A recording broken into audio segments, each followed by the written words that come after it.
don't know Timothy, and we met on set, and it was incredibly wonderful. He was such a mensch, you know. He engaged with me, and he hugged me, and it was like, wow, he's being hugged by. Now I know what Kylie Jenner feels like, you know, or something. Some of what Kylie Jenner feels like. But anyway, so it was just incredible to meet him and be working with him and be so kind of, I don't know what, not reviled by him. Do you know what I mean? Like, he wasn't repulsed by me. Yes, he was you're liked by the coolest person in Hollywood. Right, I was liked and hugged by the coolest person on the planet, who gets cooler and cooler by the second, right? And people have like such polarized and extreme opinions about him because when you become the it boy of the moment, people suddenly, you know, they have extreme thoughts about you. And people sometimes think that he is trying too hard or he's full of himself. But also people think that he's, like I said, the coolest guy in the room. What was your impression? My impression is that he is the coolest person in the world. And also the most, I don't know what, charming person. You know, like, there are a lot of movie stars out there, and there are a lot of incredible actors out there, and there are a lot of both actors and movie stars, which is what I think Timmy is. I think he's a great actor and a great movie star. But there's also just an intense charm. Like, the camera photographs him in any way, like whether it's a moving image or just a still image of him. And for me, I don't know, maybe I'm just talking about my experience. I look at it and I just smile. He always makes me smile, you know? Yeah. And it's fascinating to me because I grew up when the, like, male movie star ideal was someone who was beefy and action hero-y and had a chiseled jaw and all those things. And he's not that. And I find that fascinating that he's this new sex symbol but has a very different type than we're used to. But except, speaking of which, I remember when Leo DiCaprio was in Who's Eating Gilbert Grape. This was a million years ago. Such a good movie. I know, and he wasn't beefy. He was very kind of, not exactly as elfin as Timmy or something, but he was not this big old brawny guy, you know?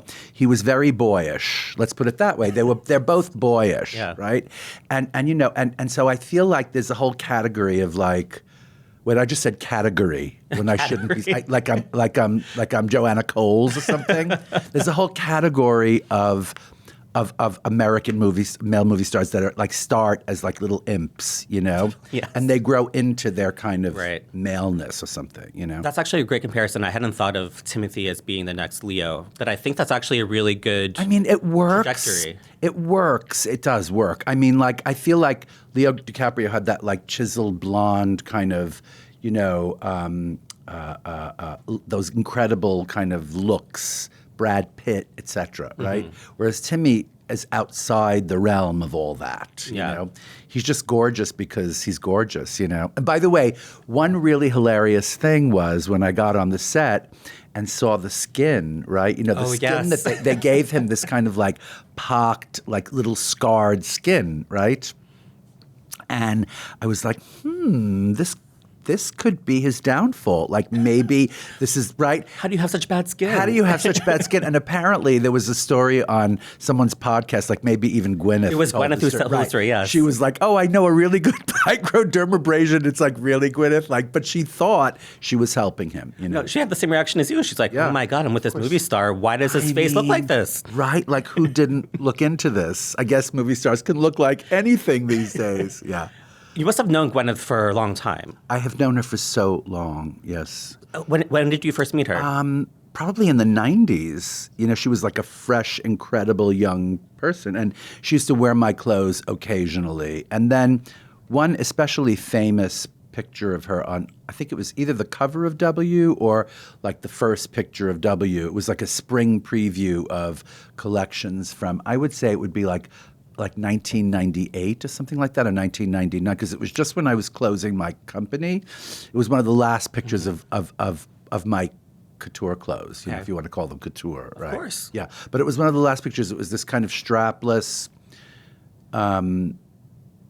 it's really good, like sort of gingham A-line dress with like a white petticoat, so chic. To the sort of T length. It wasn't full length.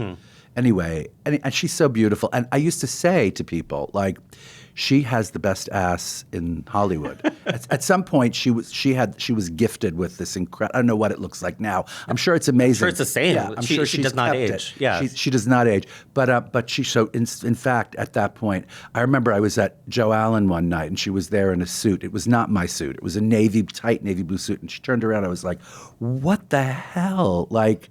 Just the most amazing ass. Her and Tyra Banks. Tyra Banks has the most gorgeous ass in the creation of the history of God, but we should just have like a lineup of an stars ass off. Have you rank all the asses? We should have an ass off. That would be a hilarious thing for the Daily Beast, wouldn't it? An ass off. Next time you come on, we're just. By the way, that's someone's last name, so ass off. But go on. we're gonna have an ass off competition next time. Right, exactly. I love that.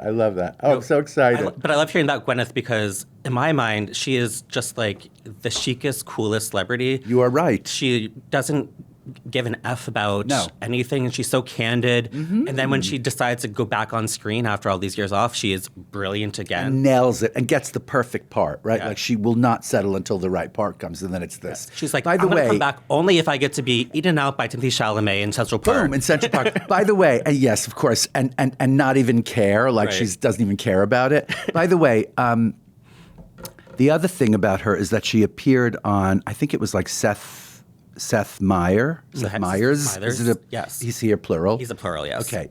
He identifies as a plural. But anyway, so Seth Meyers, she appeared on that show in a tracksuit. I mean, how chic is that? Yeah. I think Elizabeth Saltzman is her stylist. We need to shout out for Elizabeth because that is a great idea.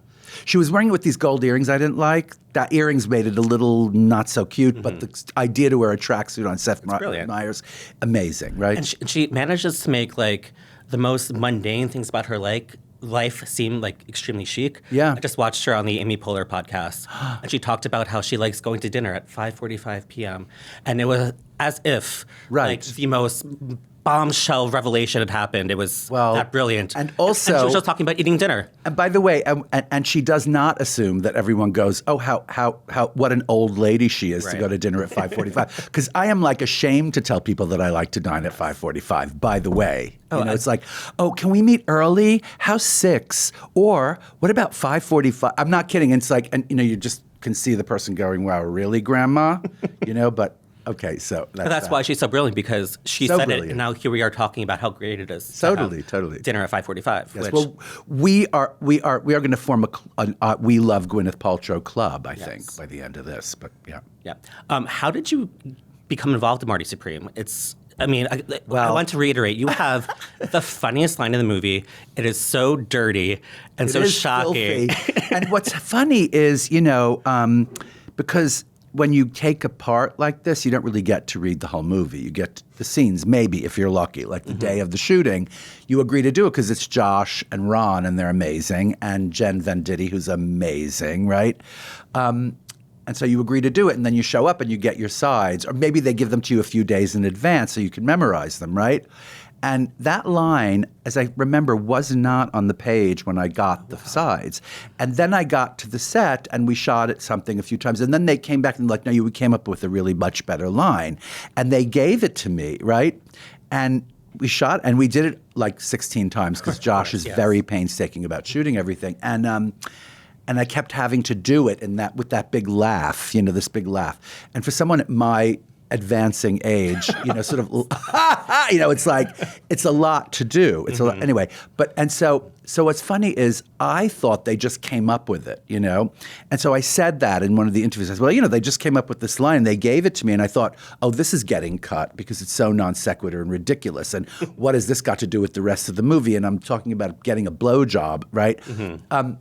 And so I thought, this is getting cut. I called my agent, and I was like, by the way, I'm glad I just spent 4 days, right? Because this is getting cut. And she was like, oh, really? And she believed me, and I believed I believed it, And then, of course, it didn't get cut. And I heard from Jen, and then I heard from Josh, and then I heard from my friend Kristen that it was really great. It actually got a big laugh. People, when I saw my screening, they clapped for it. But wait a minute. But then Josh texted me, darling, we did not come up with this. We literally sat there for 2 hours, like crafting the line. I was like, okay, all right, relax, relax. I get it, Writing is hard. Writing is very, very hard. Well, don't I know it? But wait a minute. Speaking of getting things wrong, I met Josh when he was like very young, but I thought he was like a little boy.